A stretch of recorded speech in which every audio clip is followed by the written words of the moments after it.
কুয়েটে ছাত্রদের দুই গ্রুপের সংঘর্ষে আহত অর্ধশত। প্রতিবাদে ঢাবি সহ বিভিন্ন ক্যাম্পাসে বৈষম্য বিরোধী ছাত্র দলের পাল্টাপাল্টি বিক্ষোভ। আপনারা গুপ্তবৃত্তির চর্চা থেকে বেরিয়ে আসুন, আপনারা সাধারণ মানুষের কাতারে আসুন, সাধারণ শিক্ষার্থীদের আপনাদের পরিচয় প্রকাশ্যে দিন। আপনারা যদি আবার ক্যাডার পলিটিক্স করতে চান, আবার চাকরি করতে চান, হল দখল করতে চান, সিট বাণিজ্য করতে চান, চাঁদাবাজি করতে চান, টেন্ডারবাজি করতে চান, আপনার পরিণত হবে সাদ্দামের মতো।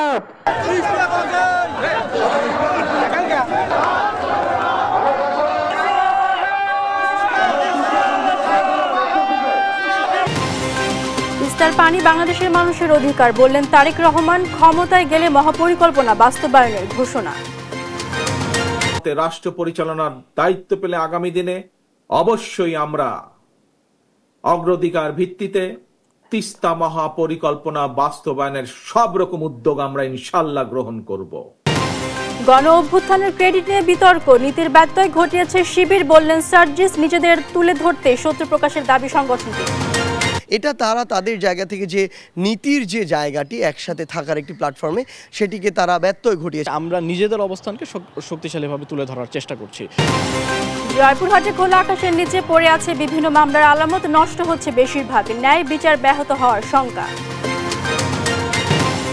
নওগাঁয় আলুর দামে ধস, উচ্চ মূল্যে সার বীজ কিনে উঠছে না উৎপাদন খরচ, চাষে আগ্রহ হারাচ্ছেন কৃষক। ইউক্রেন যুদ্ধ বন্ধে আসার আলো, আলোচনা হয়েছে ইতিবাচক ও গঠনমূলক। মার্কিন পররাষ্ট্রমন্ত্রীর সঙ্গে বৈঠক শেষে জানালো রাশিয়া। এবং পাকিস্তানের চ্যাম্পিয়ন্স ট্রফির পর্দা উঠছে আজ। উদ্বোধনী ম্যাচে দুপুর ৩টায় স্বাগতিকদের মুখোমুখি হবে নিউজিল্যান্ড। জয় চায় দুই দল। দর্শক শুভ সকাল, দেখছিলেন সংবাদ শিরোনামগুলো। সংবাদ সকাল আপনাদের সাথে আসছি মারজানা শুক্তি। জানাবো বিস্তারিত খবর। খুলনা প্রকৌশল ও প্রযুক্তি বিশ্ববিদ্যালয় কুয়েটে ছাত্রদের দুই গ্রুপের মধ্যে ধাওয়া পাল্টা ধাওয়া ও সংঘর্ষের ঘটনা ঘটেছে। মঙ্গলবার দুপুরে কুয়েট ক্যাম্পাসে ঘটনা ঘটে। সংঘর্ষে অন্তত অর্ধশতাধিক শিক্ষার্থী আহত হয়েছে। প্রত্যক্ষদর্শীরা জানায়, মঙ্গলবার সকাল থেকে কুয়েট ক্যাম্পাসে আধিপত্য নিয়ে মুখোমুখি হয় দুটি সংগঠন। এক পর্যায়ে দুই গ্রুপের মধ্যে ধাওয়া পাল্টা ধাওয়া ও সংঘর্ষ হয়। পরে সেনাবাহিনীর র্যাব সহ আইনশৃঙ্খলা বাহিনীর সদস্যরা পরিস্থিতি নিয়ন্ত্রণে আনে। ঘটনার প্রতিবাদে ক্যাম্পাসের ছাত্র রাজনীতি নিষিদ্ধ ও উপাচার্যের পদত্যাগ সহ ৫ দফা দাবিতে আজ থেকে সব ক্লাস পরীক্ষা বর্জনের ঘোষণা দিয়েছে সাধারণ শিক্ষার্থীরা। কুয়েট বিশ্ববিদ্যালয়ের ঘটনার সাথে ছাত্রদল নয়, তৃতীয় পক্ষ জড়িত বলে দাবি ঢাকা বিশ্ববিদ্যালয়ের ছাত্রদলের নেতাদের। গোপনে নয়, প্রকাশ্যে রাজনীতি করার আহ্বান জানান তারা। আর বৈষম্য বিরোধীদের ছাত্র আন্দোলনের নেতাদের দাবি, এ ঘটনার সাথে ছাত্রদল জড়িত। নিয়াজ মোর্শেদের তথ্য ছবিতে জানাচ্ছেন আলী আক্কাস আকাশ। কুয়েট বিশ্ববিদ্যালয়ে ছাত্র রাজনীতি নিষিদ্ধের দাবি পাল্টা দাবি নিয়ে সংঘর্ষের জেরে ঢাকা বিশ্ববিদ্যালয়ের টিএসসি এলাকায় বিক্ষোভ মিছিল করেছে ছাত্রদল ও বৈষম্য বিরোধী ছাত্র আন্দোলন।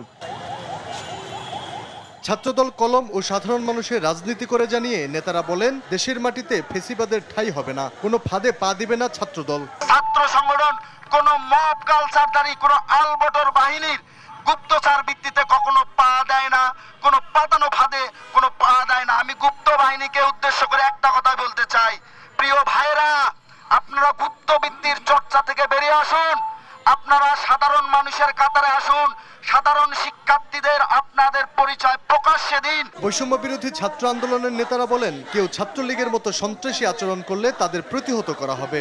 আপনারা যদি আবার ক্যাডার পলিটিক্স করতে চান, আবার চাকরি করতে চান, হল দখল করতে চান, সিট বাণিজ্য করতে চান, চাঁদাবাজি করতে চান, টেন্ডারবাজি করতে চান, আপনার পরিণত হবে সাদ্দামের মতো, আপনাদের পরিণত হবে আনাদের মতো। গত 16 বছরে আপনাদের বিরুদ্ধে যে নির্যাতন হয়েছে, এই ফ্যাসিবাদী আওয়ামী লীগ আপনাদেরকে যেভাবে নির্যাতন নিপীড়ন করেছে, আপনারা মজলুম ছিলেন, আপনারা চালু বলেন না। বুধবার সারা দেশে প্রত্যেক শিক্ষা প্রতিষ্ঠানে জুলাই গণহত্যা সহ কুয়েট শিক্ষা প্রতিষ্ঠানের ভিডিও চিত্র প্রদর্শন করতে আহ্বান জানিয়েছেন বৈষম্য বিরোধী ছাত্র আন্দোলন। আলী আক্কাস আকাশ, দেশ টিভি, ঢাকা। তিস্তা সহ অভিন্ন ৫৪টি নদীর পানি নিয়ে ভারত বাংলাদেশের মানুষের সঙ্গে অপ্রতিবেশী সুলভ আচরণ করে চলেছে বলে অভিযোগ করেছেন বিএনপির ভারপ্রাপ্ত চেয়ারম্যান তারেক রহমান।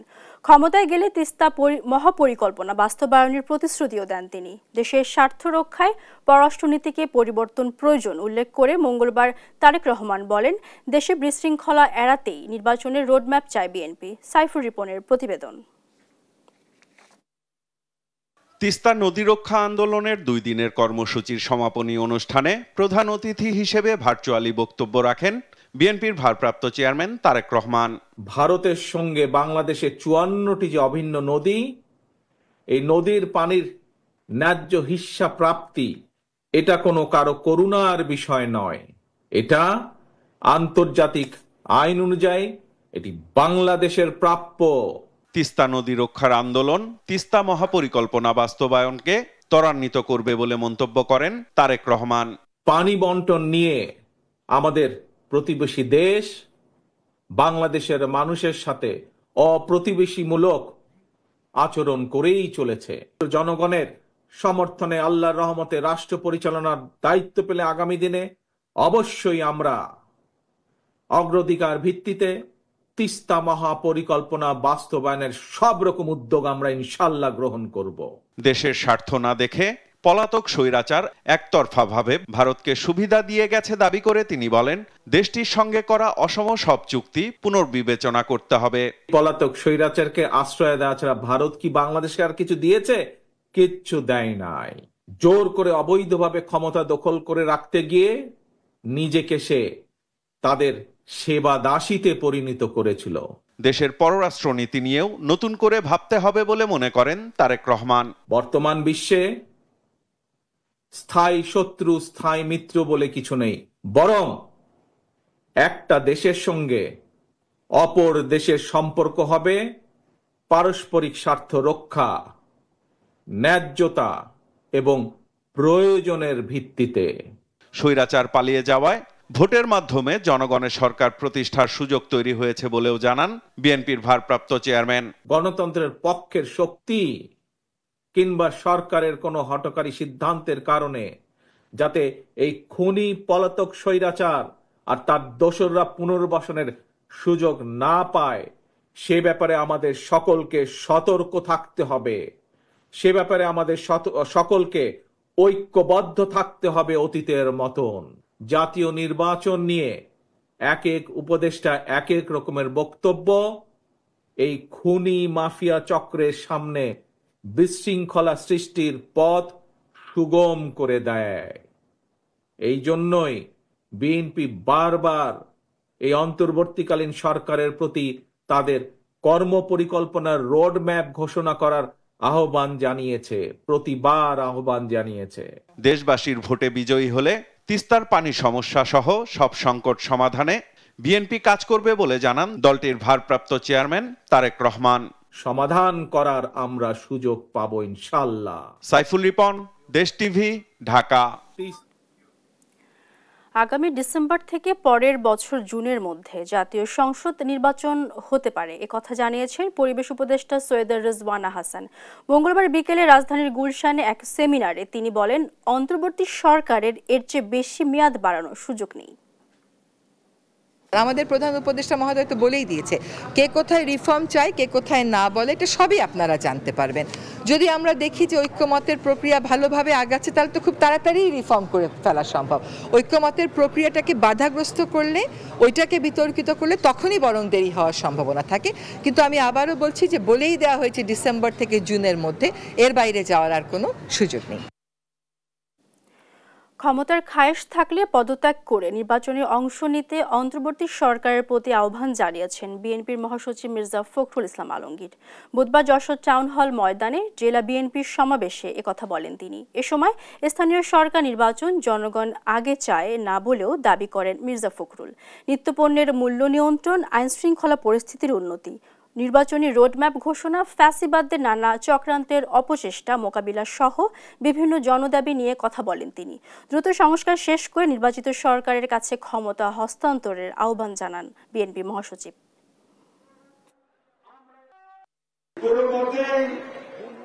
জাতীয় নির্বাচনের আগে স্থানীয় সরকার নির্বাচন করা যাবে না। আজকে এই সভায় প্রকাশ করে দিতে চাই, এই দেশের মানুষটা মেনে নেবে না, কখনোই মেনে নেবে না।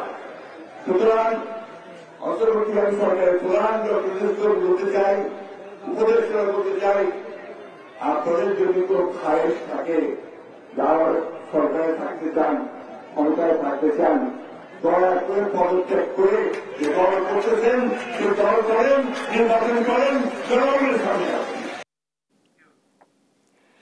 আওয়ামী সরকারের আমলে গ্রেফতার জামায়াত নেতা এটিএম আজহারুল ইসলামকে কবে মুক্তি দেওয়া হবে তার সুস্পষ্ট বার্তা না দিলে আন্দোলনের হুঁশিয়ারি দিয়েছেন জামায়াত ইসলামের আমির ডাক্তার শফিকুর রহমান। সেই সঙ্গে জামায়াতের নিবন্ধন ও দাড়িপাল্লার প্রতীক ফিরিয়ে দেওয়ার দাবিও জানান তিনি। মঙ্গলবার বিকেলে নয়াপল্টনে বিক্ষোভ সমাবেশে এসব কথা বলেন জামায়াত আমির। নিয়াজ মোর্শেদের প্রতিবেদন। মঙ্গলবার বিকেলে নয়াপল্টন মোড়ে জামায়াত ইসলামীর নেতা এটিএম আজহারুল ইসলামের মুক্তি ও জামায়াতের প্রতীক ফেরত দেওয়ার দাবিতে বিক্ষোভ সমাবেশ অনুষ্ঠিত হয়। সমাবেশ শুরুর আগেই নেতাকর্মীদের অংশগ্রহণে নাইটিঙ্গেল মোড় থেকে পল্টন মোড় পর্যন্ত কানায় কানায় ভরে ওঠে। সমাবেশে উপস্থিত হয়ে বক্তারা জামায়াত নেতা এটিএম আজহারুল ইসলামের নিঃশর্ত মুক্তি দাবি করেন। এ সময় অন্তর্বর্তী সরকার 6 মাস পেরিয়ে গেল কেন মুক্তি দিল না সেই প্রশ্ন তুলে জামায়াত ইসলামের নিবন্ধন ও দাড়িপাল্লার প্রতীক ফিরিয়ে দেওয়ারও আহ্বান জানান তারা। আমরা আজকে জিজ্ঞাসা করতে চাই, কোন কারণে বাংলাদেশের জীবিতদের মধ্যে সবচেয়ে নিপীড়িত মজলুম জননেতা এটিএম আজহারুল ইসলামকে মুক্ত দেওয়া হলো না? আমরা মাননীয় আমির জামাতের নির্দেশ চাইব, আমরা মিছিল করব, বিক্ষোভ করব, ঢাকাকে অচল করে দেব। প্রধান অতিথির বক্তব্যে জামায়াতের আমির ডাক্তার শফিকুর রহমান এটিএম আজহারুল ইসলামকে মুক্তি না দেওয়া নিয়ে প্রশ্ন তোলেন। এ সময় মুক্তি না দেওয়া পর্যন্ত আন্দোলন চালিয়ে যাওয়ারও হুঁশিয়ারি দেন তিনি। আজহারুল ইসলাম সাহেব কবে মুক্তি হবেন সুস্পষ্টভাবে জানতে চাই সরকারের কাছে। তার মুক্তি না হওয়া পর্যন্ত এই সমাবেশ প্রথম নয়, শেষও নয়, সমাবেশ, বিক্ষোভ, আন্দোলন অব্যাহত থাকবে। এছাড়া তিনি জামায়াতকে চোখ না রাঙাতে সতর্ক করে দিয়ে জামায়াতের নিবন্ধন ও দাড়িপাল্লার প্রতীকও ফিরিয়ে দেওয়ার দাবি জানান। ফ্যাসিবাদের ভাষায় কথা না বলে রাজনৈতিক ভাষায় কথা বলারও আহ্বান জানান ডাক্তার শফিকুর রহমান। ফ্যাসিবাদের ভাষায় কেউ কথা বলবেন না, কথা বলবেন রাজনীতিবিদের ভাষায়, সমালোচনা করবেন, চুমু দেব, কিন্তু চোখ রাঙাবেন না মেহেরবানি করে। এই সংগঠন কারো চোখ রাঙানোর পরোয়া করে না। সমাবেশ শেষে নেতাকর্মীদের নিয়ে বিক্ষোভ মিছিল বের করা হয়। মিছিলটি নয়াপল্টন থেকে শুরু হয়ে প্রেস ক্লাব হয়ে শাহবাগ মোড়ে গিয়ে শেষ হয়। নিয়াজ মোর্শেদ, দেশ টিভি, ঢাকা। চলবে না আধিপত্য, বিদেশে সবাই বন্ধু, কেউ প্রভু নয়, এমনটাই হতে হবে পররাষ্ট্রনীতি। কিন্তু গেল 15 বছরের পররাষ্ট্রনীতি ছিল নতজানু। ক্ষমতায় থাকার জন্য যা যা দরকার তাই করেছিলেন শেখ হাসিনা। মঙ্গলবার জাতীয় নাগরিক কমিটি আয়োজিত গণ অভ্যুত্থান উত্তর বাংলাদেশের পররাষ্ট্রনীতি নতুন দিগন্তের সন্ধান শীর্ষক আলোচনা সভায় এসব কথা বলেন বক্তারা। হাসান মাহমুদের রিপোর্টে বিস্তারিত। আসলে সবসময় রাজধানী ইস্কাটনের বিস অডিটোরিয়ামে দিনব্যাপী জাতীয় সংলাপের আয়োজন করেন জাতীয় নাগরিক কমিটি। গণ অভ্যুত্থান পরবর্তী পররাষ্ট্রনীতি নতুন দিগন্তের সন্ধান শীর্ষক আলোচনায় অংশ নেন দেশের প্রথিতযশা শিক্ষক, রাজনীতিক ও বিশ্লেষকরা। দক্ষিণ পূর্ব এশিয়া সুবিধাজনক অবস্থায় থাকলেও তা কাজে লাগাতে পারেনি বিগত সরকারগুলো। তবে জিয়াউর রহমানের পররাষ্ট্রনীতি দেশের অনুকূলে ছিল বলে মত দেন বক্তারা। আমরা কোনো একটা দেশ থেকে আবারও নতুন কোনো মিলিটারি হার্ডওয়্যার কিনি আমাদের পছন্দ মতো, দে ডোন্ট লাইক দিস। আমরা টার্কি থেকে বাইরাক্তার ড্রোন কিনেছি, আমরা বর্ডারে সার্ভেলেন্স করছি, করবো তো, আমি তো ওটা বসিয়ে রাখার জন্য করি নাই। এটার বিরুদ্ধে সমালোচনা আছে। ডিগনিফাইড ওয়েতে ট্রিট করবো, যেন ইন্টারন্যাশনাল যে রুলস এন্ড রেগুলেশনস রয়েছে সেগুলো ফলো করা হয়, সেটা রেসিপ্রোকাল হয়, সেটা উইন উইন হয়। যদি তাই হয় তাহলে অবশ্যই বাংলাদেশের আমরা যে সমস্যাগুলো গত 16 বছরে দেখেছি সেটা থাকবে না। ওআইসির সদস্য হয়েছিল, আমি তো ওআইসির ওখানে মেম্বার হয়েছিলেন ওদের কমিটিতে, চীনের সঙ্গে সম্পর্ক করেছিলেন, তাই না? নিউলিবারাল পলিসি কে এনেছিলেন বাংলাদেশে? আজকের গার্মেন্ট ইন্ডাস্ট্রি কিসের উপর দাঁড়িয়ে আছে? বক্তারা বলেন, গেল 15 বছর আওয়ামী লীগ সরকার নতজানু পররাষ্ট্রনীতি প্রতিষ্ঠা করেছিল। ক্ষমতায় টিকে থাকতে দেশকে দাসে পরিণত করেছিল। সাউথ তালপট্টি কই, সেই জিয়াউর রহমানের সেই গর্বের সাউথ তালপট্টি, সেটা ভারতের দখলে, আর সেটার ইম্পর্টেন্সকে এটা ছোট্ট একটা টাইনি মাড ফ্ল্যাট না। জেনারেশনাল শিফটিং যেটা হয়েছে, আমরা যদি এককভাবে কাজ না করতে পারি এই জেনারেশনকে নিয়ে, তাহলে হয়তো বা ভবিষ্যতে আমাদের সামনে একটা খুব দুর্দশা পরিস্থিতি অপেক্ষা করবে। দ্বিতীয় অধিবেশনে বক্তারা বলেন, গেল 53 বছরে শুধু পররাষ্ট্রনীতি নয়, প্রজাতন্ত্র হয়ে উঠতে ব্যর্থ হয়েছে রাজনৈতিক দলগুলো। শত্রু এবং স্বার্থ দুটি বিষয়ে গুরুত্ব দিয়েই পররাষ্ট্রনীতি নিতে হবে। আমার ল্যান্ড এবং আমার রিসোর্সের যে স্ট্রেংথকে ক্যারি ফরওয়ার্ড করে এমন একটা আইপিএস পলিসি ফ্রেমওয়ার্ক আমরা দেখি নাই। আমাদের ওই যে সফট পাওয়ার, কালচারাল পাওয়ার, এডুকেশন, এই জায়গাগুলোতে আমরা যত বেশি নজর দিতে পারি, কারণ ডিফেন্সের রাতারাতি আমরা কিছু চেঞ্জ করতে পারবো না। পাওয়ারে টিকে থাকার জন্য নির্ভর করা, এবং নির্ভর করলে সেই দেশের বা সেই দেশের অর্থনীতির বা সেই সরকারের কি হয়, সেটা বাংলাদেশ কিন্তু সারা পৃথিবীতে একটা কেস স্টাডি। তৃতীয় সেশনে বক্তব্য রাখেন জাতীয় নাগরিক কমিটির মুখ্য সংগঠক সার্জিস আলম। বলেন, মানচিত্র বৃদ্ধি করা না গেলেও বিদেশি আগ্রাসন বন্ধে সাংস্কৃতিক সম্প্রসারণ জরুরি হয়ে পড়েছে। মায়ানমারকে স্থিতিশীল করা বাংলাদেশের দায়িত্ব। স্থিতিশীল করার জন্য বাংলাদেশে যা যা করার সেটা বাংলাদেশকে করতে হবে। এই পতাকাটাকে আমরা যেভাবে উল্টে দেখতে চাই, আমরা বিশ্বাস করি আগামী 1 দশকে আমরা সেই জায়গায় দেখতে পাবো। বিশাল সমুদ্র সীমায় কর্তৃত্ব প্রতিষ্ঠা, মিয়ানমারের স্থিতিশীলতায় প্রত্যক্ষ ভূমিকা রাখার সময় এসেছে বলেও মন্তব্য করেন বক্তারা। হাসান মাহমুদ, দেশ টিভি, ঢাকা। শিবির বনাম সমন্বয়ক, জুলাই আন্দোলনে কাদের ভূমিকা ছিল বেশি? সামাজিক যোগাযোগ মাধ্যমে চলছে আন্দোলনের ক্রেডিট নেয়ার যুদ্ধ। জাতীয় নাগরিক কমিটির মুখ্য সংগঠক সার্জিস আলম বলেন, ক্রেডিট দাবি করে নীতির ব্যত্যয় ঘটিয়েছে শিবির, আর অভ্যুত্থান কারো একক উদ্যোগে হয়নি বলে জানান নাগরিক কমিটির সদস্য সচিব আক্তার হোসেন। এদিকে নিজেদের অবস্থান শক্তিশালীভাবে তুলে ধরতেই সত্য তুলে ধরার দাবি ঢাকা বিশ্ববিদ্যালয় শিবিরের সেক্রেটারি মহিউদ্দিন খানের। জানাতুল মোহনার প্রতিবেদন। জুলাই আন্দোলনের দলমত নির্বিশেষে সবাইকে এক কাতারে দেখা গেলেও 6 মাস পর আন্দোলনের ক্রেডিট নিয়ে চলছে টানাপোড়েন। আন্দোলন কর্মসূচি কারা লিখে দিয়েছে, সমন্বয়করা কার আশ্রয়ে ছিল, ডক্টর মোহাম্মদ ইউনূসের সঙ্গে কার মাধ্যমে যোগাযোগ হয়েছিল, এমন নানা বিষয়ে ছাত্র শিবির নাকি বৈষম্য বিরোধী ছাত্র আন্দোলনের নেতাদের মধ্যে চলছে লড়াই। এ নিয়ে তোলপাড় চলছে সামাজিক যোগাযোগ মাধ্যমেও। জাতীয় নাগরিক কমিটির মুখ্য সংগঠক সার্জিস আলম বলেন, ক্রেডিট দাবি করে নীতির ব্যত্যয় ঘটিয়েছে শিবির। এ নিয়ে লড়াইয়ে অভ্যুত্থানের স্পিরিট নিঃশেষ হবে। যখন এরকম একটা রাজনৈতিক বা পলিটিক্যাল একটা আহ্বায়ক স্ট্রাকচার হবে, এখানে কিন্তু স্বাভাবিকভাবেই একটা পলিটিক্যাল নেগোসিয়েশন হবে। তো এই নেগোসিয়েশনের জায়গায় আবার এমন কিছু হয়েছে যেটা ইন্টারনাল ফোরামে থাকার কথা ছিল, কয়েকজনের মাধ্যমে সেটা সোশ্যাল মিডিয়ায় এসেছে, যেটাকে আমরা কখনোই মনে করি না যেটা হওয়া উচিত ছিল। এটা তারা তাদের জায়গা থেকে যে নীতির যে জায়গাটি একসাথে থাকার একটি প্ল্যাটফর্মে, সেটিকে তারা ব্যত্যয় ঘটিয়েছে। এই ক্রেডিট দাবির যদি খেলায় আমরা সামনের দিকে মেতে যাই, তাহলে এই অভ্যুত্থানের যে স্পিরিট, সেই লক্ষ্য থেকে আমরা সরে যাব। আসিফ মাহমুদই প্রথম ডক্টর মোহাম্মদ ইউনূসের সঙ্গে যোগাযোগ করেন বলে দাবি করেন তিনি। আসিফ মাহমুদ ওই জায়গাটিতে প্রথম যোগাযোগ করছিল, এবং শুধু ওই জায়গায় নয়, আমাদের ধরেন ইউএনের অফিস থেকে শুরু করে অন্যান্য বিভিন্ন জায়গায় আমি গিয়েছিলাম, নাহিদ গিয়েছিল, হাসনাত গিয়েছিল, উমামা ফাতেমা গিয়েছিল। আর কোনো পক্ষের একক উদ্যোগে আন্দোলন সফল হয়নি বলে জানান নাগরিক কমিটির সদস্য সচিব আক্তার হোসেন। এটা সকলের সম্মিলিত একটা উদ্যোগের জায়গা। সেই সম্মিলিত উদ্যোগকে আমরা এককভাবে কারো শুধুমাত্র একার উদ্যোগ হিসেবে আমরা এটাকে বিবেচনা করতে চাই না।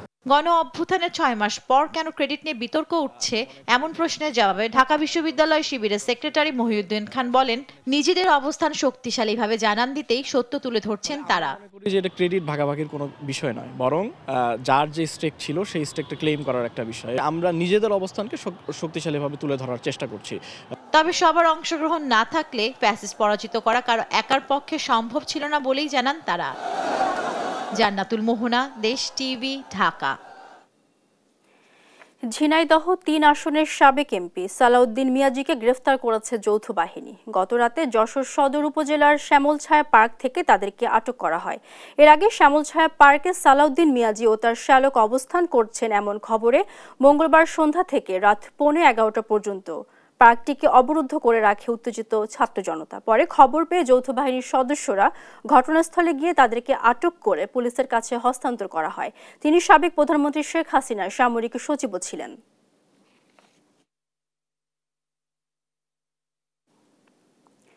অপারেশন ডেভিল হান্টের সর্বশেষ পরিস্থিতি জানাচ্ছেন সহকর্মী ছোটন সাহা।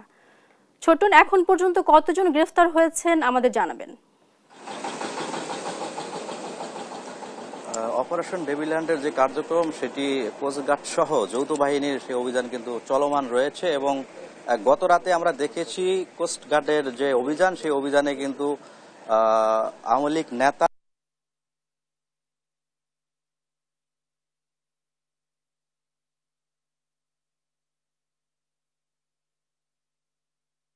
এবং অপারেশন ডেভিল হান্টের যে অভিযানগুলো সেগুলো আসলে চিরুনি অভিযান এবং তারা সেই অভিযান কিন্তু অব্যাহত রেখেছে। আমি কোস্টগার্ড যে অপারেশন ডেভিল হান্টের যে কার্যক্রম চলছে সেটি ক্যামেরার মাধ্যমে দেখানোর চেষ্টা করছি এবং কোস্টগার্ড থেকে বলা হয়েছে যে কোনো রকম নাশকতাকারীকে তারা সন্দেহভাজন যদি মনে হয় এবং তাদেরকে তল্লাশি তারা করছেন, চেকপোস্ট বসাচ্ছেন, একই সাথে অভিযানে নামছেন এবং তাদেরকে তারা আটক করছেন এবং এই বলা যায় যে তাদের পক্ষ থেকে বলা হয়েছে এই কোস্টগার্ড এবং যৌথ বাহিনীর যে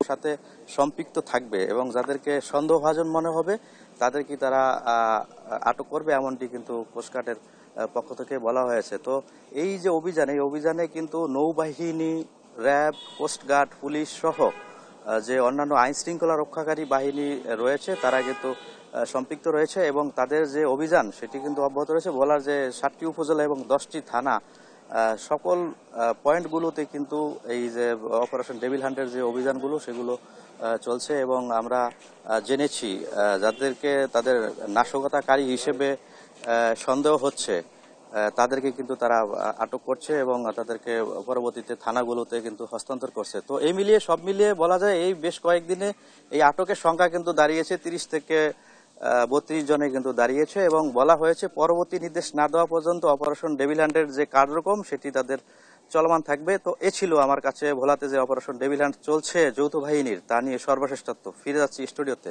সুপ্তি। ছোটন, আপনাকে ধন্যবাদ। দর্শক, অপারেশন ডেভিল হান্টের বর্তমান কার্যক্রম নিয়ে জানাচ্ছেন আমাদের সহকর্মী ছোটন শাহ। যুগের পর যুগ ধরে জয়পুরহাট জেলা প্রশাসক ভবনের বারান্দা ও খোলা আকাশের নিচে পড়ে আছে আদালতের বিভিন্ন মামলার গুরুত্বপূর্ণ জব্দকৃত আলামত।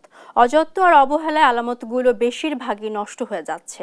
মামলার আলামত ভালোমতো সংরক্ষণ না করলে ন্যায় বিচারে বিঘ্ন ঘটতে পারে বলে অভিমত রাষ্ট্রপক্ষের আইনজীবীর। তবে আলামতগুলো সংরক্ষণে ব্যবস্থা নেওয়ার আশ্বাস দিয়েছেন জেলার প্রশাসক। সহকর্মী রেজাউল করিম রেজার পাঠানো তথ্য ছবিতে অঙ্কন চৌধুরী রিপোর্টে বিস্তারিত। জয়পুরহাট জেলা প্রশাসন ভবন চত্বরে বিআরটি অফিসের পেছনে এবং ট্র্যাজেডি অফিসের সামনে কয়েকটি রুমে জুডিশিয়াল ও জেলা জজ কোর্টের বিভিন্ন মামলার আলামত সংরক্ষণ করা হয়। তবে রুমে জায়গার অভাবে বারান্দা ও খোলা আকাশের নিচে ছড়িয়ে ছিটিয়ে পড়ে আছে বিভিন্ন মামলার জব্দকৃত আলামত। Motorcycle, private car, autorickshaw, cycle, চোরাই মদ, মাদকদ্রব্য, দেশীয় অস্ত্রসহ নানা গুরুত্বপূর্ণ আলামত এখানে রয়েছে। কয়েক বছর আগে চিফ ম্যাজিস্ট্রেট আদালতের জন্য বহুতল ভবন নির্মাণ হলেও আলামত সংরক্ষণের জন্য স্থানান্তর করা হয়নি। রোদ, বৃষ্টি আর ধুলোবালির কারণে আলামতগুলোর অবস্থা সংকটাপন্ন। বেশিরভাগ গাড়ির কাঠামো বা চেসিস ছাড়া অবশিষ্ট আর কিছুই নেই। সরকারের রাজস্ব, আইন জটিলতায় দীর্ঘ সময় ধরে এগুলো ক্ষতিগ্রস্ত হচ্ছে। আলামতগুলান বিচারের স্বার্থে সুবিধা হওয়ার জন্য এখানে রাখা হয়েছে, কিন্তু এই আলামতগুলান রোদ, বৃষ্টি, ঝড়ে এখানে তারা নষ্ট হয়ে যাচ্ছে। কারখানা না থাকে এখানে সেগুলো রাখা হয়েছে। তো আমাদের ভবনটি এই কোর্টের মালখানা হিসেবে ডিসি অফিসের ভবনই ব্যবহার করা হচ্ছে। আলামতগুলি দীর্ঘদিন অবস্থায় পড়ে আছে এবং মালামালগুলি আকাশে খোলা আকাশে পড়ে থাকার কারণে বৃষ্টি বিভিন্ন আবহাওয়ার কারণে নষ্ট হয়ে যাচ্ছে। এগুলি মামলা নষ্ট হওয়ার কারণে এই মামলাগুলি সঠিক আলামত সংরক্ষণ করার দরকার। কোর্টের আলামত হিসাবে এখানে আছে, এটা যদি নির্ধারিত জায়গায় যায় তাহলে আমাদের জন্য ভালো হয়। ন্যায় বিচারের জন্য মামলার আলামত অত্যন্ত গুরুত্বপূর্ণ। তবে আলামতগুলো অরক্ষিত থাকায় ও সঠিকভাবে সংরক্ষণ না হওয়ার কারণে বিচার প্রার্থীরা ন্যায় বিচার থেকে বঞ্চিত হচ্ছেন বলে জানান রাষ্ট্রপক্ষের আইনজীবী। ন্যায় বিচার পাইতে গেলে অবশ্যই মামলার আলামত আদালতে উপস্থাপন করতে হবে।